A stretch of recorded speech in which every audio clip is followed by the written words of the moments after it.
ആ എടാ നീ ഇത് എവിടെ പോയതാ നീ?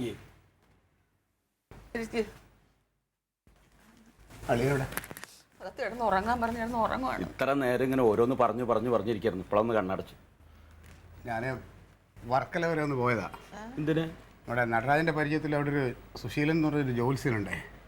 അപ്പോൾ അയാളെ പോയി കണ്ടു. ഞാൻ കാര്യമൊക്കെ പറഞ്ഞു. അപ്പോൾ അയാളൊരു ഏലസ് ജപിച്ച് തന്നിട്ടുണ്ട്. അത് ഒന്ന് കെട്ടി ഒരു 2 ദിവസം കഴിയുമ്പോൾ എല്ലാം ഭേദാവെന്ന് പറഞ്ഞു. നന്നായി. കാരണം ഇങ്ങനെ ഇങ്ങോട്ട് മാറിയും കാര്യം അറിയാണ്ട് അങ്ങോട്ട് ആവുമല്ലോ. എനിക്ക് എൻ്റെ അളിയനെ പഴയ പോലെ തന്നെ കാണണം. അളിയനൊന്ന് വിളിച്ച് തങ്കം ജമന്തി കനങ്ങനെ ഇങ്ങോട്ട് കൊടുന്ന കാശ് കുറയില്ലടാ. 10,000 രൂപയ്ക്ക് മേളിലായി അമ്മ. സാരമില്ല, അളിയൻ്റെ സുഖപ്പെടട്ടെ. വാ മോനെ വാടാ. അവിടെ ഇരുന്ന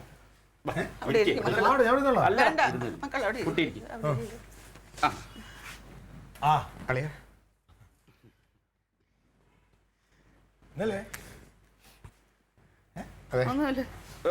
ഒന്ന് എണീറ്റ് ഒന്ന് എണീറ്റ്.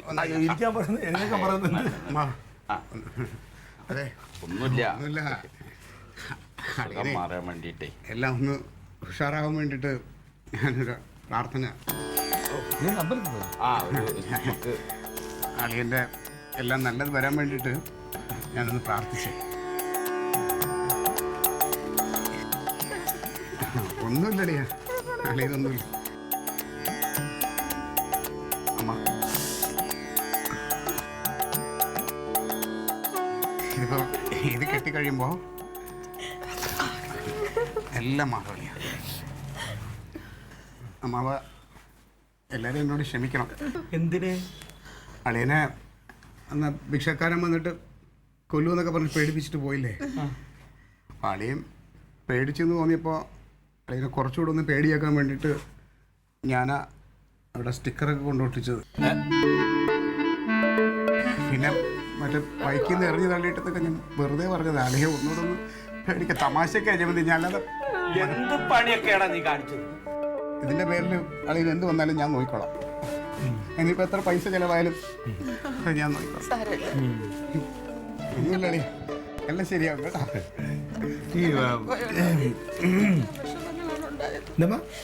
മോതിരം എന്ത് ചെയ്തു?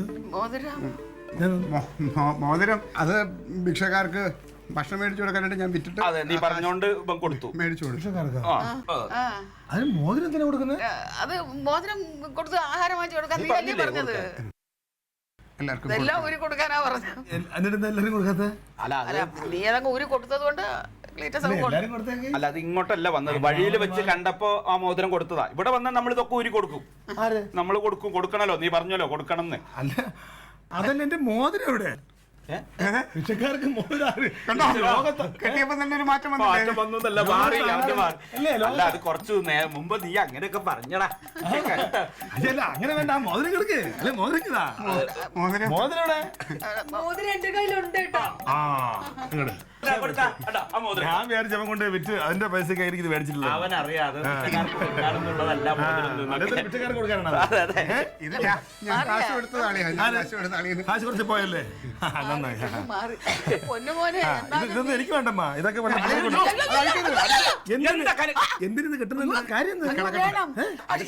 എന്റെ അസുഖം മാറിയത്. ആർക്കസുഖം? എനിക്ക് ഒരു ദോഷമില്ല. ദോഷം നീ മാത്രമാണ്. നീ എന്റെ അടുത്തേക്കാണ് എനിക്ക് ദോഷം. എനിക്ക് ഒരു ഗുരുവില്ല. നീ പറയല്ലേ, ഞങ്ങൾ എത്ര നേരം അനുഭവിച്ചല്ലേ ഇവിടെ. ഞാൻ അനുഭവിച്ച പറഞ്ഞു തരട്ടെ. എനിക്ക് ചെറിയൊരു പേടി ഉണ്ടായിരുന്നു. ആ പേടിയെ വലുതാക്കി എന്നെ ഒരു പ്രത്യേക അവസ്ഥയിൽ കൊണ്ടെത്തിക്കാനായിരുന്നു എന്റെ അളിയന്റെ ശ്രമം. കൊച്ചിനെ കരയിപ്പിക്കുക, ചിക്കറൊട്ടിക്കുക, വെട്ടിക്കീറുക, അത് മനസ്സിലാക്കിയിട്ടുള്ള എന്റെ നമ്പറായിരുന്നു. അല്ല, എനിക്കൊരു ഗുരുവില്ല. നിങ്ങൾക്ക് ഭ്രാന്താണ്. പൊന്നുമോനെ, നീ ഞങ്ങളെ വല്ലാതെ പേടിപ്പിച്ച് കളഞ്ഞു. അറ്റാക്ക് വരുന്നത് നിന്റെ ഭാഗ്യം എനിക്ക് കേട്ടാ. അതല്ലേ, ഒറ്റ കിട്ടൂല. ഇങ്ങനെ കിട്ടുമ്പോഴാണ് ഇത് ഇങ്ങനെയുള്ള പണി കൊടുക്കേണ്ടത്. ഇനി മേലിൽ ഇത്ര ഉടായ്പ എന്റെ അടുത്ത് വരുന്നത് ഞാൻ പറഞ്ഞേക്കാം. ആളിയനാണെന്നൊക്കെ ഞാൻ മറന്നു പോകും. നിന്നെ കരുത്താണ് ഉണ്ടായിരിക്കുന്നത്. ഒരു ഏലസം കൊണ്ടുവന്നേക്കുന്നു. എവിടെ പോണ്? പറക്കല പോണ?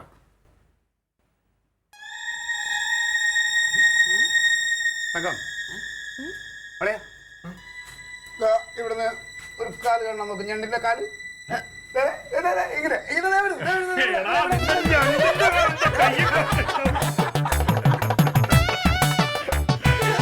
എന്നാലും എന്റെ ആളിയന്റെ 1000 രൂപ പോയല്ലേ.